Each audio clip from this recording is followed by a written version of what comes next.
Olá pessoal! O sal é o ingrediente mais usado nas cozinhas ao redor do mundo. Seu sabor delicioso realça a qualidade da carne, conserva alimentos e ajuda a eliminar o gelo das estradas. Mas você já se perguntou como o sal de cozinha é produzido? É o que vamos ver neste vídeo.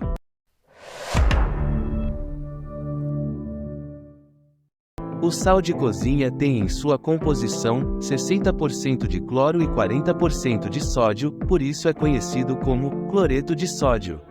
Existem duas formas básicas de obtenção do sal, a partir do sal de rocha e a partir da água do mar. O sal de rocha é o sal que está presente em depósitos subterrâneos, formados pela evaporação de antigos mares ou lagos salgados.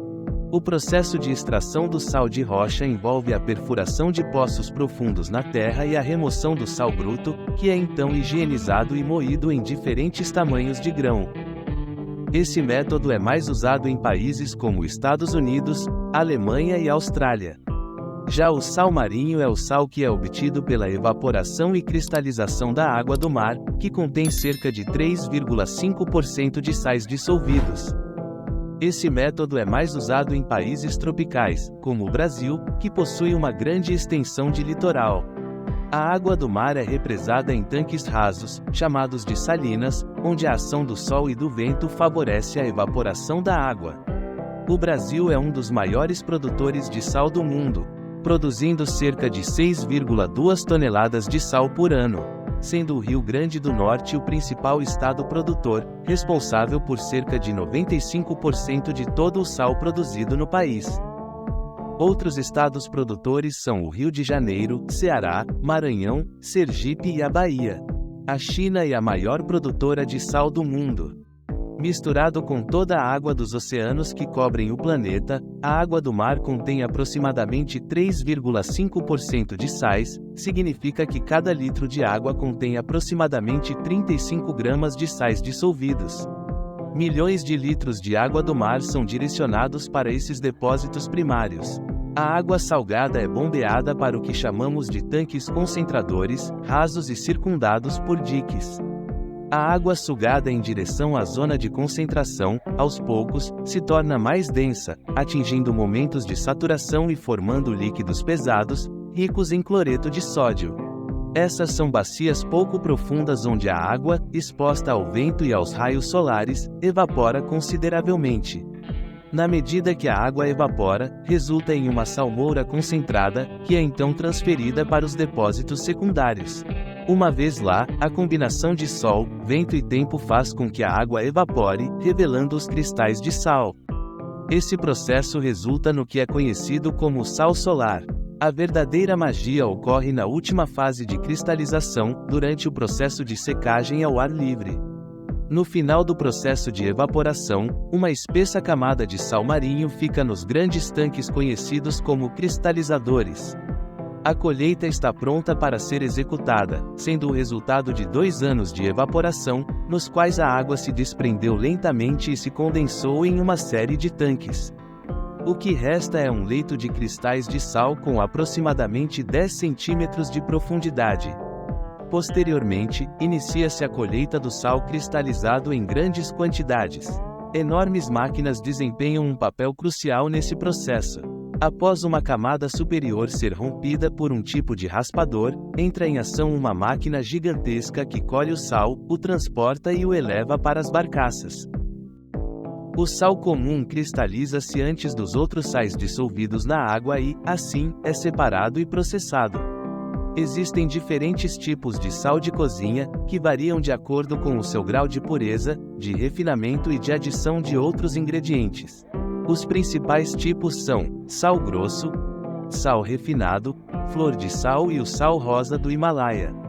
O sal grosso é um tipo de sal que não passa por nenhum processo de refinamento, apenas é extraído, lavado, secado e embalado.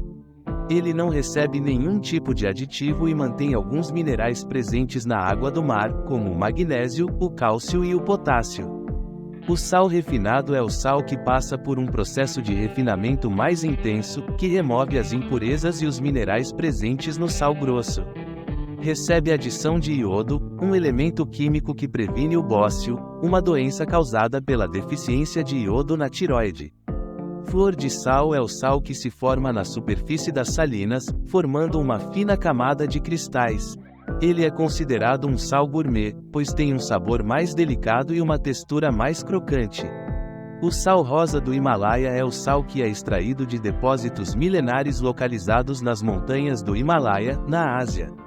Ele tem uma cor rosa devido à presença de minerais como o ferro, o magnésio e o cálcio. Ele é considerado um sal mais puro e mais saudável, pois tem menos sódio e mais minerais que o sal comum. O que diferencia o sal de outros recursos é que ele é naturalmente reciclável, portanto, nunca se esgota. A colheitadeira inicia o processo de enchimento de grandes caminhões com toneladas de sal assim que a camada de sal atinge cerca de 10 centímetros de espessura. Os caminhões transportam o produto até a fábrica. Na fábrica, são removidas impurezas como sulfatos, cálcio e magnésio, deixando o sal o mais limpo possível. O caminhão descarrega a carga na esteira transportadora da fábrica. Inicialmente, o sal passa por um processo de enxágue para eliminar contaminantes, como algas e poeira. Na planta de lavagem, o sal é despejado em uma tremonha e transportado por uma esteira transportadora em direção aos classificadores em espiral, que são cubas de lavagem. Esses classificadores removem sedimentos dos cristalizadores, como sujeira, do produto. Se água fresca fosse utilizada, o sal se dissolveria, por isso, é enxaguada com água salgada. O sal, após ser lavado para remover impurezas, passa por um processo de secagem.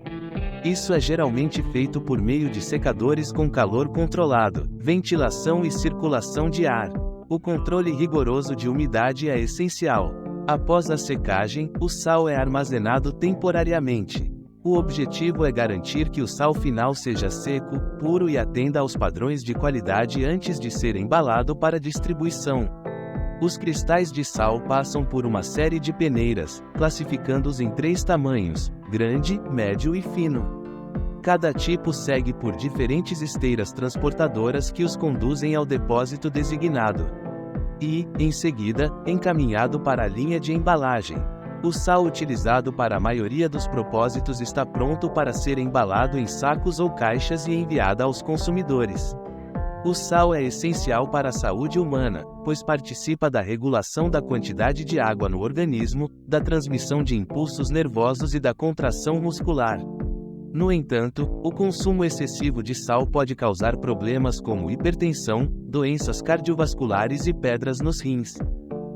Por isso, a Organização Mundial de Saúde recomenda que os adultos consumam menos de 5 gramas de sal por dia. Deixe seu like no vídeo se gostou e compartilhe com alguém que possa se interessar. Além disso, inscreva-se neste canal, ativando as notificações para continuar aprendendo. Até o próximo vídeo.